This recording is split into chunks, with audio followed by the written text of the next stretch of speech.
to win. Lucky 7 every time I walk in.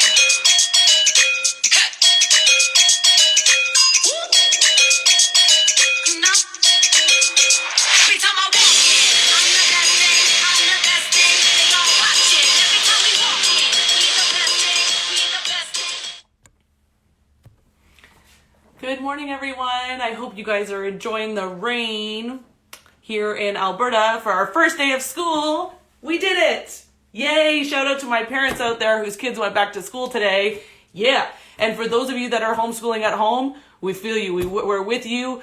Good luck to you today as well. But my name is Chelsea Mann. I'm a signature artist with the Wella Company, and I'm so jazzed to be here with you guys today to talk about my absolute favorite thing. This is like my favorite thing favorite hair thing in the whole world. It's my favorite time of year. Morning, Meg.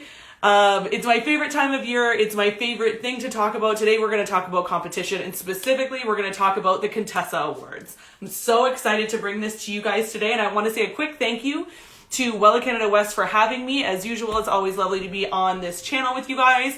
Thank you guys for joining me, and I hope that you guys are down to like learn the sort of my tips and tricks and all of the things that I do for competition, and hopefully, you guys can feel like maybe this is something that you can do. Now, I know that competing is something for some people that they find very daunting. They find it very intimidating and all of that kind of stuff. And I'll tell you, I did too.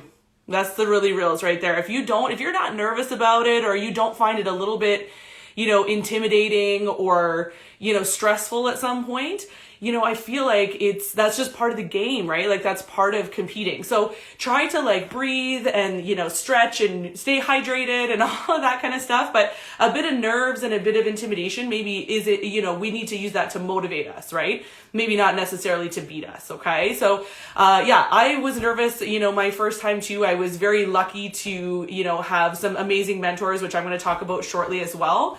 But I want you to know that, yes, it's totally normal for you to be nervous. It's totally normal for you to be sort of gun shy. I want to say to you guys that I have a pretty severe, inferiority complex going. I certainly question myself quite often. My spouse is very good at managing that for me and, telling me that, I get to just, be myself, and that's what they're looking for. So it's, that bit of stress, can be motivating, and try not to doubt yourself. And I know that it's hard. I feel like a phony sometimes, but you got to just push past it and understand that you have so much to share and so much to give and so much beautiful art to put out in the world. And that's what this is really about. So, again, for those of you that are just joining us, my name is Chelsea Mann. I'm a signature artist with the Wella Company, and today we're talking about competition, more specifically about the Contessa Awards. So let's talk about why we compete. Why do we do this? So people always think, and I get this a lot in the field, guys, people always think that competing is about the win. They think it's about the win. And to a certain degree, guys, the win's cool. I've won, lost, cried, I've, sort of experienced it all, right? And I'll tell you right now, the win is cool. Like that moment where they call your name and you go up and, you're freaking out and everybody's clapping, your team's screaming, and it's like, it's a cool moment. I'm not going to lie, right? However, that is not why we compete. Right? We compete, first of all, to network and to meet people and to be in a space that's filled with people like us. I think hairdressers are often people who are misunderstood, and even the people that are closest to us don't really understand how hard what we do is, right? Or how much we want to do more or be more creative or just create in general, right? So I think that that's one of the biggest things and the reasons why I think competing is so important and is so, has been so valuable for me as a hairstylist, because it really allows you to be with people that are like you and network with those people, right? So there's opportunities to be had there. The second reason why we compete, guys, is to hold ourselves up to a higher standard, right? We want to set those standards for ourselves and, go beyond what we create in the salon every day into, not what we, are trained to do, but what's possible, to push that envelope and create things that, even surprise yourself. Like, I didn't know that I had it in me. And I think one of the biggest pieces of advice I ever got in competing in that way is don't overthink it. There's a certain amount of planning, and I'm going to go through some of that today. There's a certain amount of planning that needs to happen for competition, but there's also a certain moment in competing where you just have to let the work come out of you And it will. You know, the inspiration is up here and maybe on your phone screen or on a vision board. I'm going to show you some of my inspiration today. But at some point, you just have to trust that your hands and your physical capability is connected to the creative part of your brain. And at some point, that work will just come out of you. And you just have to let those blocks down and let the art come out, right? The other reason that I think competing is important is because one of the paramount things about being an artist and getting paid to be an artist is being vulnerable, right? So when you put your art out into the world, you make yourself vulnerable that people are going to reject you, right? That people are going to say, you know, it's not good. I don't like this. It's not trendy right now or whatever. And you have to put yourself out there with the full knowledge that somebody's going to hate your art. And that's okay. Right? It's not going to speak to everybody. Sometimes it speaks to nobody. Sometimes you and the people that love you are the only ones that get it. And sometimes the people that love you are just telling you that they get it because they love you and they don't want you to be upset, right? But you have to put your art out into the world with a full knowledge that somebody's not going to get it or somebody's not going to appreciate it and somebody may be nasty about it. But part of being an artist for a living is about being vulnerable. And Paulo Coelho said it best when he said that, you know, creative people we're not creative. And this is an exact quote, but it's an interpretation of something that he said. Creative people aren't creative because we want to be creative. And I love being an artist for a living. It's an absolute blessing, but I don't do it because I love it. I do love it, but I do it because otherwise it builds up, you know, it has to come out of me. Creative people are creative because of their need to create, not because we get paid for it, and not first and foremost because we love it. We do it because we have to, right?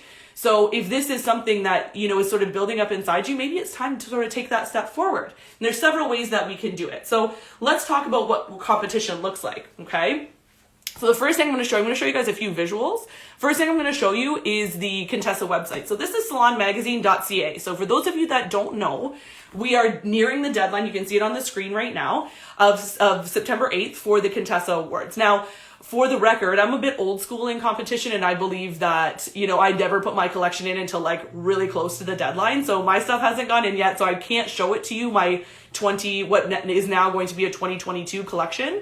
I'm not going to show it to you guys today because I can't, but you guys will see it in subsequent Instagrams. If you guys want to follow me on Instagram, you'll be able to see it as well at chelsea.wella.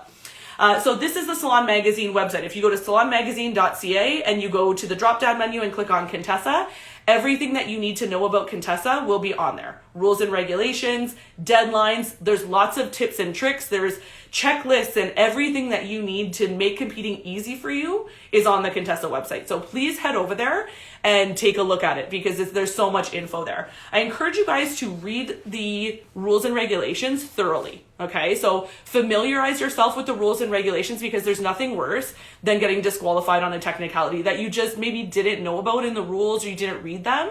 So I like to save the rules to my iBooks on my iPad. Or take screenshots of it or whatever. I try not to print them. And then I can sort of scroll through them. Okay. So, and also guys, if you have any questions, if you're planning on competing or if after today you decide that this is something you want to do, please don't hesitate to reach out to me at chelsea.wella. And I absolutely will talk you through it 100%. I'm here to help. Okay. I know there's a few of my colleagues watching in the comments. So if you guys wanted to throw my Instagram handle, since I don't have a co-host today, into the comments, that would be much appreciated.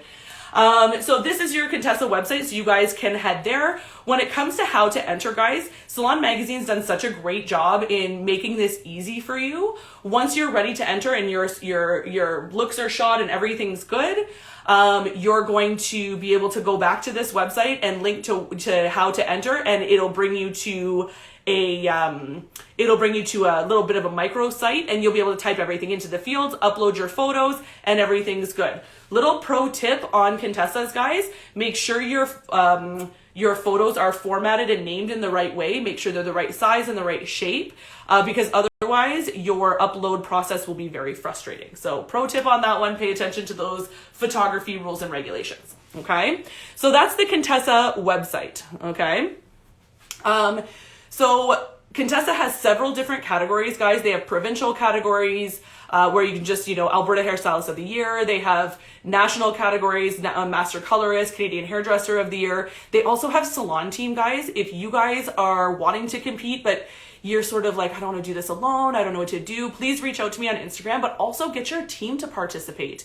Because all of a sudden, if you can get, 2 or 3 other people to like do a collection with you and enter as a salon team, all of a sudden it doesn't seem so daunting, right?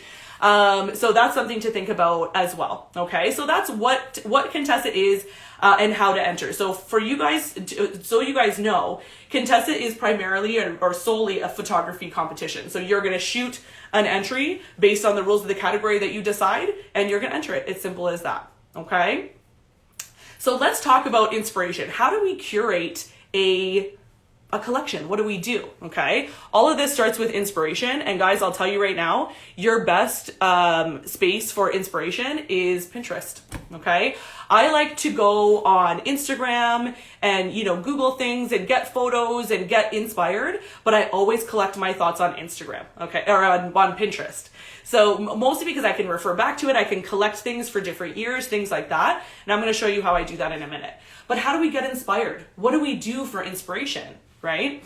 I will tell you guys, inspiration comes from many different places. Sometimes I was sitting in a meeting once in the Wella studio in LA, and an inspiration based on one word that somebody said popped into my brain, and I looked over at my boss and I said, I need a pen and a notebook. And she took a minute, and then she realized what was happening, and we found a notebook, and I scrolled down a bunch of ideas, put it in my pocket, and I developed it later, and it turned into a Contessa collection. It can happen that easily. Sometimes if you're, I live in Alberta, so we go to the mountains, there's lots of inspiration there. A lot of people get inspiration from nature, which is amazing. I take a lot of inspiration from architecture. I like shapes, and sort of weird contrasty colors, things like that. But I want you guys, the biggest thing you can do for inspiration, guys, is open your eyes. Look around you. Look at what's in style and hair fashion and makeup fashion. Yes, fine. Your Pantone colors of the year are big, things for inspiration, but open your eyes. Look around you. What's in your life right now that's just giving you joy, right? And you can build a collection off of that. And it doesn't have to be, that your kid gives you joy, therefore you do a collection there. Every model looks like your kid. It can be, a color of a shirt that they were wearing on a day that was just really amazing, right? It can be something as simple as that, but don't try to think that my inspiration has to come from this space all the time. Just open your mind and look around you, open your eyes and be present in your life, and the inspiration will come, okay? So once I'm there, I like to collect my ideas on Pinterest. So I'll show you one of my Pinterest boards. The Pinterest board for my collection for last year looked like this. Okay, so there was several things on there, but one of the primary, and there's only so much of it I could show you on Instagram, but one of the primary things I had on it was this dark sort of aesthetic from, these 2 photos were taken in Tokyo, but of the neon lights juxtaposed against the black background, right? So that's sort of where my inspiration started and sort of grew from there. The collection that came out of that inspiration looked like this.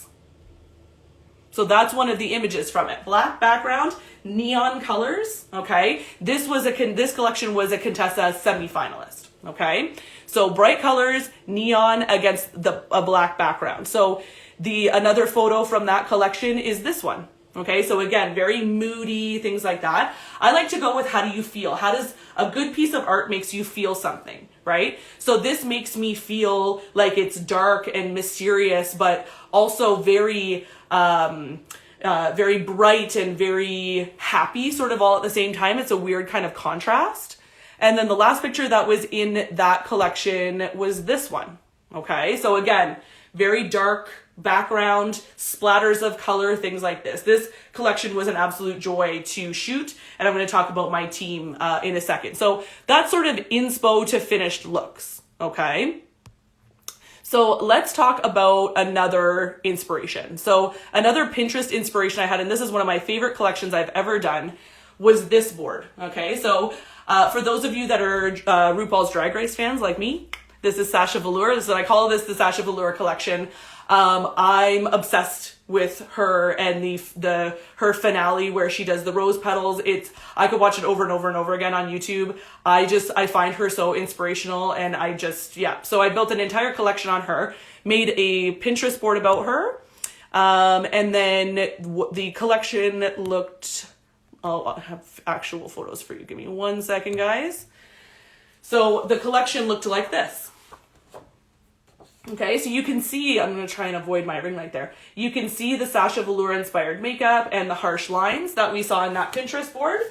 Again, okay, so lots of makeup inspiration there, and the gloves. Sasha Velour always wears gloves, okay.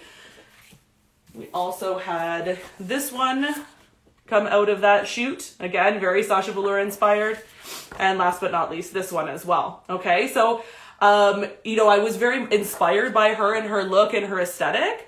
But again, we had to come in and make sure that the color was right and everything sort of worked together. So I do a lot of sometimes character inspiration, but also nature inspiration that goes along with that. Okay, so that's sort of how the inspiration starts, how it evolves, and then when it comes to life. Okay, so let's talk about that first collection that was based on the photos from Tokyo of the neon lights. Okay, because this is something that a lot of competitors do. I'm going to tell you right now, this is something that a lot of people that compete do, but never talk about. So I'm going to talk about it today.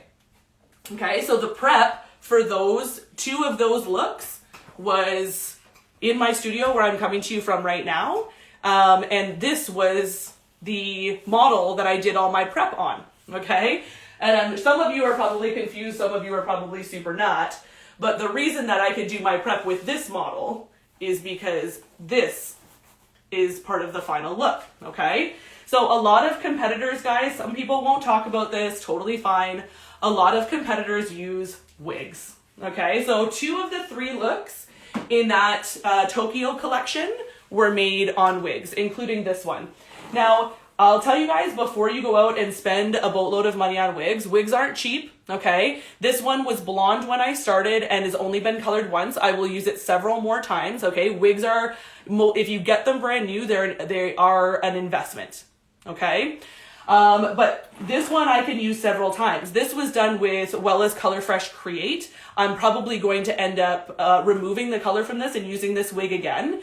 But there's nothing wrong with this, right? Just because this hair isn't attached to somebody's head doesn't mean that it's not still something we can do. Now, I'll tell you guys, I have no training in wigs. I taught myself how to do wigs on YouTube. So one of the things I didn't want to do is invest a whole bunch of money trying to do this, right? So I figured, okay, I'm going to this is just a plain mannequin head that I just shaved all the hair off of because I'd use it in a class and it was done anyway. I also don't do expensive like lace front wigs for competition. Like the ones that you have to you got to really learn how to do that. That's a skill and a half. I did learn how to do it, but it's just those wigs are too expensive for me to use in competition. So I use the ones that have sort of the netting on the inside. They have less hair than maybe a lace front wig would. But these ones are just fine, and you can MacGyver them so that they work. Okay. So this one went on here. The biggest thing about working with wigs, guys, is learning how to attach it to a mannequin head so that you can work on it. What I like to use is these. Okay, so these are quilting pins, okay? So fun fact about me, I love to quilt. I have a whole room upstairs just for quilting. But you can use safety pins, you can use straight pins, like anything that's gonna attach the wig to the form, you can use. I like to use these, they're easy to find afterwards, okay? So what I like to do is find, the tracks on the inside, and I will just pin straight to the tracks, and then it won't move around. I'll do this all the way around. I'll pin the front and the back, make sure that it's on there, and then because they have this little flower piece, you can always sort of find them after and pull them straight out. Okay? So it doesn't have to be, guys, that if you're going to work on wigs, you're going to go out and buy, you need to work on human hair. I don't mess around with synthetic hair. But it doesn't mean you need to go out and buy the most expensive wigs you can find and get crazy. This one, I will, full disclosure, guys, I paid about $300 for this wig, but in Wigland, that's not that bad. Check out on Amazon. There's lots of stuff on there, okay? So by contrast, guys, we'll take this one off. This one is also a wig. Now, I have had this wig on several times. My clients love trying this wig on, okay? So what I did with this one, guys, I wish I had before pictures of this wig, but what's cool about this wig is I found this wig on Facebook Marketplace. Randomly, somebody was selling their mom's old wigs because their mom, I didn't ask why, I figured it was none of my business, but their mom wears wigs and she was getting some new ones and they were getting rid of the old ones. So they had this one and she was selling it for super cheap. So I bought it. She said it was human hair. Turns out it was. Do you want to know what color this wig was when I got it? It was gray. Like unpigmented, gray, natural gray hair, right? So after I, had some fun running around my house in it, I cut it, and it was really short. It was already very sort of, roller set kind of short. So I cut some more of the hair off and I just used my quilting pins to pin it to the form, okay? And then I just took it based on how the tracks, because the tracks in wigs like this always go sort of around, sectioned it out and did each section a different color, gave it this sort of step kind of rainbow haircut, right? Found a model that it looked amazing on and we were done, right? So my point, guys, is that these things, especially if you're working with wigs, they don't have to be this big, complicated, expensive thing. If you have a little bit of ingenuity and a little bit of, ingenuity is probably the best word, and a little bit of creativity, you really can MacGyver anything. And I'm going to show you guys some pictures of some other people who have MacGyvered some things, okay? So those are the wigs that I used, okay? I wanted to show you guys quickly another collection that I did that, I was able to kind of MacGyver some things, and then we're going to talk about how to build a team and how to shoot without spending a ton of money, okay? So I also did this collection, which is also a semi-finalist, or this one was a finalist collection in 2020, which I'm very proud of. And this one, I decided to go a different direction. I saw somebody online using spray color, like the color that you use like when little kids want mohawks and stuff, using spray color. And I thought, there's got to be an application for that. I'll be honest with you guys, I didn't really do a Pinterest board for this one. I just knew I wanted to use spray color and I let the work come out of me. And this is what came out. Okay, so what I did with her hair, which actually, it's a fun fact, these are the same person, right? So when I did her hair, which actually I think I have these for you guys. Give me a sec. Oh yeah, I do. So this is Kat. When I did Kat's hair, I lightened her hair out and I did the yellow with Color Fresh Create. And then to make the circles, I used a hairspray lid. My spouse held it on there and I sprayed the orange color sort of on and we moved around.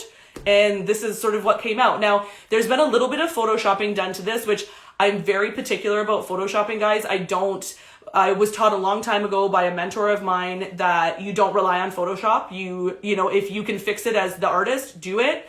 And Photoshop, you shouldn't be leaning on that. So I definitely believe that, right? But, her fringe lines were cleaned up, things like that. But there's not a lot of retouching here, okay? So also out of that collection came this one, which is probably my favorite. This is Nikita. This is probably my favorite of this collection. The only color that's not spray in this is the blonde. I lightened her hair out and toned it with our Color Touch 10 Stroke 6. And then with the rest of it is spray color. All of that purple is sprayed in, things like that. If you guys are going to use spray color for a shoot, my pro tip for you, get one that's not sparkly. Okay. I thought the sparkly ones would be cool. I had so many of them for this shoot. It turns out that the camera picks up every little sparkle and it looks more like dirt than it does like color. Okay. So no sparkly ones. Another one that came out of that collection, guys, is this one. Okay, so this one's a little bit different, a little bit weird. I totally get it. But I had done her hair with a bunch of different highlights of different blues and moss greens, things like that. And then that brighter green that's on her face there is a spray as well. Okay, so sometimes your inspiration can just come from like, hey, I saw this cool product. I saw somebody doing this different thing. Eugene Suleiman had done some stuff with spray color overseas that I had seen that was inspiring to me. And I decided to give it a try and it really, really worked out, right? And sometimes it's as simple as that, guys. This is what I'm saying. You shouldn't be afraid to experiment, okay? So let's talk about building a team, okay? So one of the things I'm going to show you guys here Actually, I'll do my backgrounds afterwards. I'm going to show you guys at the end. One of the things about building a team, guys, is that it doesn't have to be this big, crazy, expensive endeavor. Now, before I say what I'm about to say, all of the photos that I've shown you thus far have been shot by a professional photographer. His name's Heiko Rill. You guys should check out his stuff. He's amazing. He's shot for tons of artists in the Edmonton area. He actually lives in BC now. So if you're a BC artist and you're looking for a photographer, hit me up at Chelsea.Wella and I'll hook you up with Heiko. He's the best. Okay. But you know, shooting with a professional photographer has its perks. You know, Heiko does all of my editing. He does all of my worrying for me. When you have a professional photographer, you get to go on set and just be the artist that's creating the looks, right? However, it is expensive. Professional photographers aren't cheap, just like professional makeup artists and hairdressers, and they shouldn't be, right? So if that's in your budget to hire a professional photographer, please do that, right? But there are other ways, right? If you guys have an iPhone, which I imagine is what you're watching this on right now, if you have an iPhone, you can shoot your own collection. If you have even a starter professional camera, you can shoot your own collection, right? And this is what I'm going to do this year because my photographer moved away. Thanks a lot, Heiko. And I haven't had time to, although I have somebody in mind that I might work with next year, I haven't had time. So I'm going to shoot my own collection this year and it's going to be a journey. So I'm excited to see what I bring to you guys, but I'll show you guys what I'm going to use, okay? So Wella was very, very gracious and sent me this camera, okay? So I'm learning how to use it. I've taken mostly pictures of my dog so far, so I won't show you, but this is what's going to shoot my Contessa collection this year. Now, Wella sent me this so that I could, you know, do social media stuff, things like that, and I'm still learning it. But I am going to use this for Contessa as well, and I'm really, really excited about it. So to spend a few $100s on a starter digital camera isn't a bad idea, but you can shoot it with your phone. Your phone, guys, I'll tell you, I have gone through so much social media training since the pandemic, and I have learned that my phone does things that I had no clue. I had no idea, right? So learn your phone. Your phone does so much stuff, okay? My other favorite piece of equipment, guys, is a thing called a gimbal, okay? So Wella also sent this to me. Thank you guys so much. And a gimbal is this thing, okay? So this is a thing where you can put your, like, if I showed you the back of my phone, you'd see the magnet is on here, but I can put my phone on here and I can walk around with this and it moves and so my filming isn't like choppy. When I'm shooting and I'm on set, I love a good behind the scenes shot. Okay. So I get my spouse to walk around with this when I'm on set. And shoot in video, so I can take screenshots of video from the videos if I want to for behind the scenes stuff. Then I've got videos and I can take screenshots from those videos. You never know what your gimbal's going to catch when your professional photographer is shooting, or if you're shooting with your camera or your phone, your gimbal might catch something from an angle that you didn't even see. And before you know it, that's the photo that you're choosing, right? So who knows? But I really, really encourage you guys to grab one of these as well. Most of my equipment, except for the camera, was purchased on Amazon, so feel free to do that. I also am a big fan of supporting your local businesses. So if you have and camera stores are dying, guys. If you have a camera store near you that you can shop at, please do that as well, okay? The other piece of equipment that I really like, and I haven't fully set mine up yet, is this. Okay, and I know that this looks crazy, okay? But professional photography equipment, guys, isn't cheap, okay? So I'm all about the MacGyver. If that reference is, you're too young for it, I like to make things out of what I have around my house, okay? So this, I told you, I like to quilt. This is technically, I think, is a crochet hoop, but when I'm doing hand quilting, I put my quilts in here and it holds them nice and tight so I can sew, right?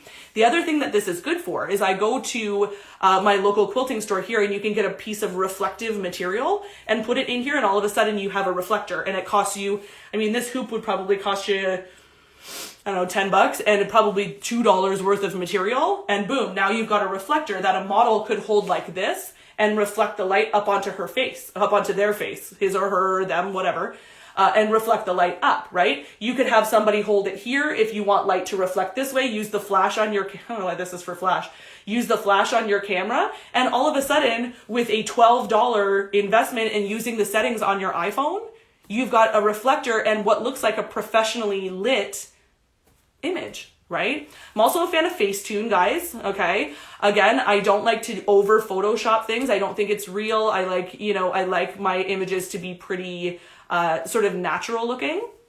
However, a good sort of tweak here and there, I think is fine. Facetune is really great for this if you don't want to invest in learning how to Photoshop. Although, doing a little bit of a Photoshop course wouldn't be a horrible idea as well. So let me show you an example of people who have done well shooting their own images. Okay, so first of all, for those of you that may be like, oh, I'll never be able to do that. I shot this photo of myself in my car with my phone. Okay. And yes, like it's obviously a picture of me. It looks like me, although I'm wearing glasses right now. And it's been filtered. Okay, fine. But it's a good angle. It's a good picture of my hair. Like you guys have the capability to shoot these images with your phone, and you do this every day with your selfies. Okay. So don't doubt yourself. You can totally do this on your own if you don't have the budget to hire a professional team. Okay. The other thing I'm going to tell you guys about hiring a team, if you choose to do that, is you need to hire people who share your vision and who understand that you're the artist there and that you're creating this collection, but understand your vision and can help you bring that to life, right? I like to work with photographers who know how to photograph things, and know how to listen to my vision and bring that to life. And makeup artists, I need them to do the same thing. And before you know it, this whole collaborative picture comes together. And in the end, you're bawling your face off because what was only in your brain, you're now looking at on a computer screen. And it's such a beautiful process, right? So hire people that you work well with, that understand your vision, that want to bring that to life, that are encouraging to you and share your spirit and your art and all of that stuff so that it can be a positive experience. Instead of having somebody, I don't deal with people with egos. I don't do that. So I need somebody to have a good attitude, right? So another person that I know who is really, really great at shooting their own stuff is my very good friend who I think just signed on here, Lauren Wild at Wild Hair Day. So she is a really accomplished Wella brand educator here in St. Albert. She is also our 2020 Beauty and Vision Awards color champion, obviously. And this is some of her final looks from last year. I was speaking with her a little bit this morning, and her partner also shot these. And her partner's not a professional photographer, right? But they practice and they practice and they practice. They have all of this set up in their studio and all of that kind of stuff, which I'm going to talk about set up in a second.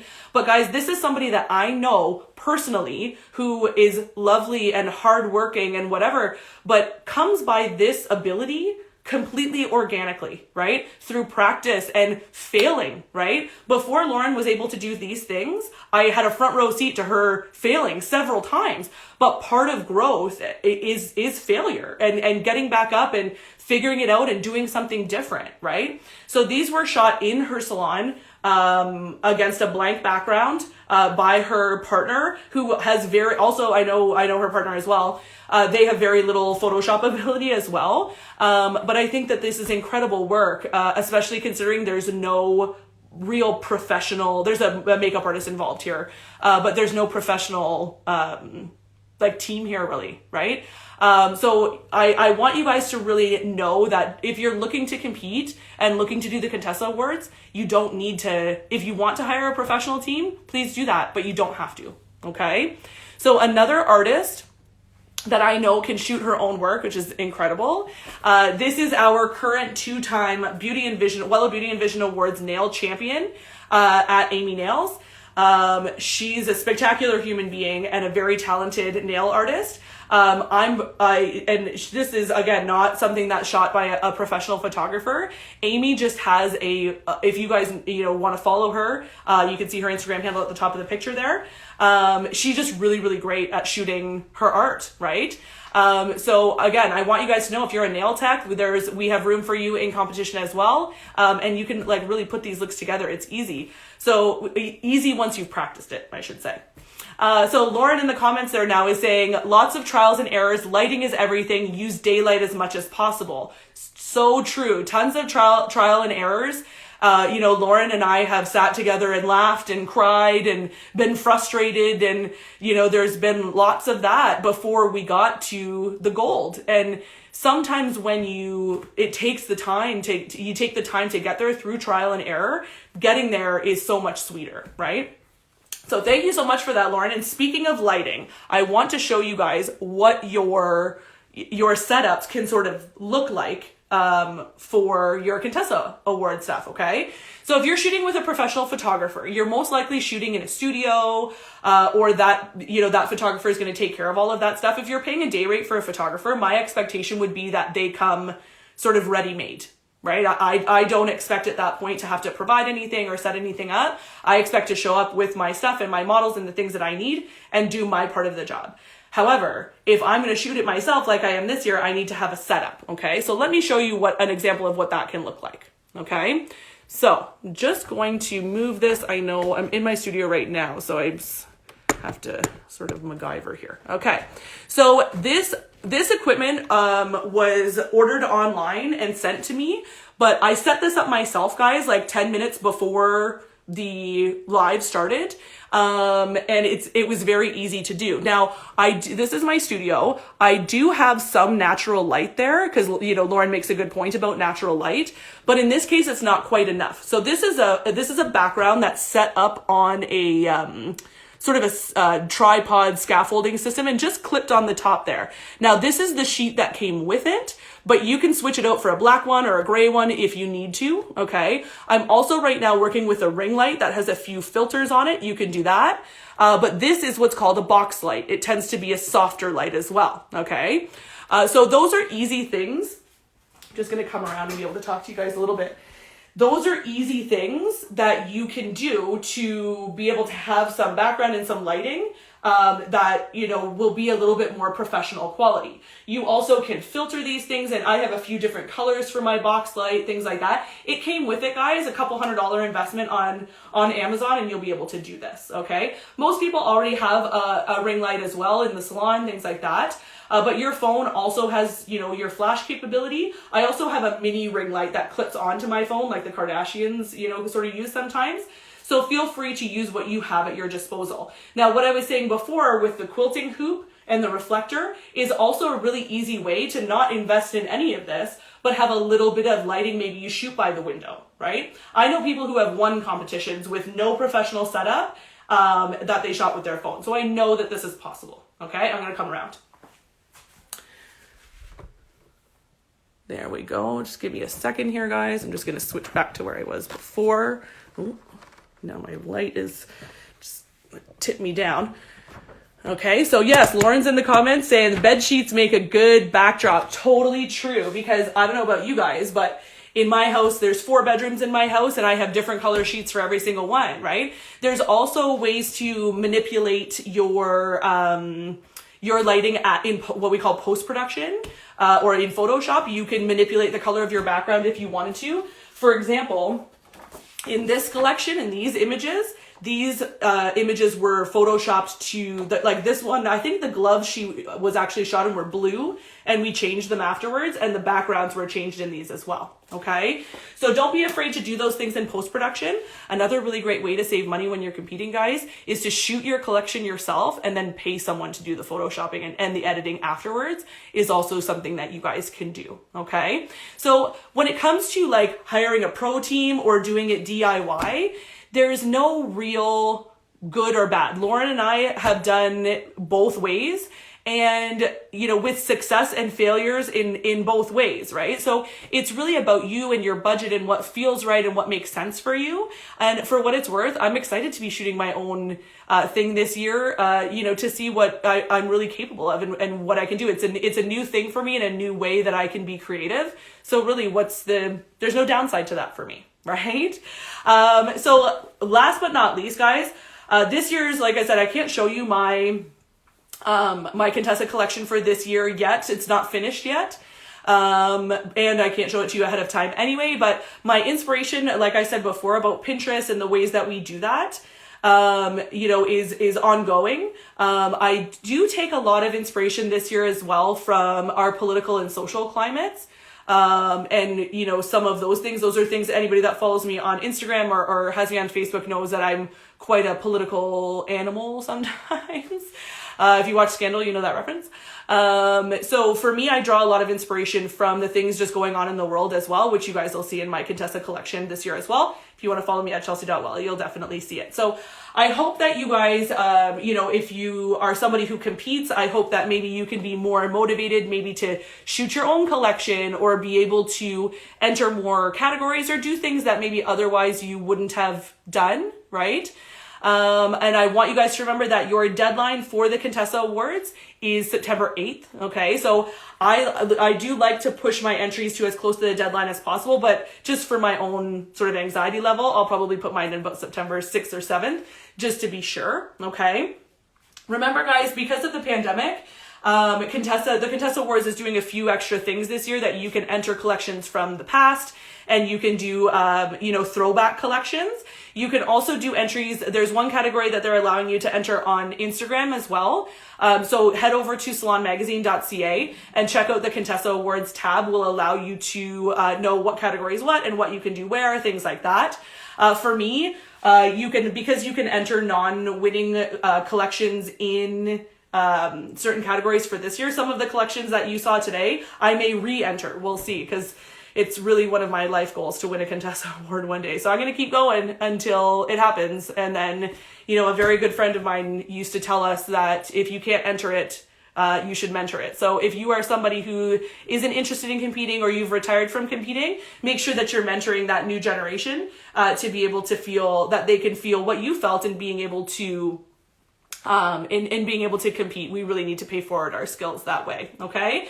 I also want you guys to check me out on Wella Canada West on September 9th. I'm going to be live with our current BEA winners, Yay Team Canada. I'm going to be live, here. I think I'm on Wella Canada West.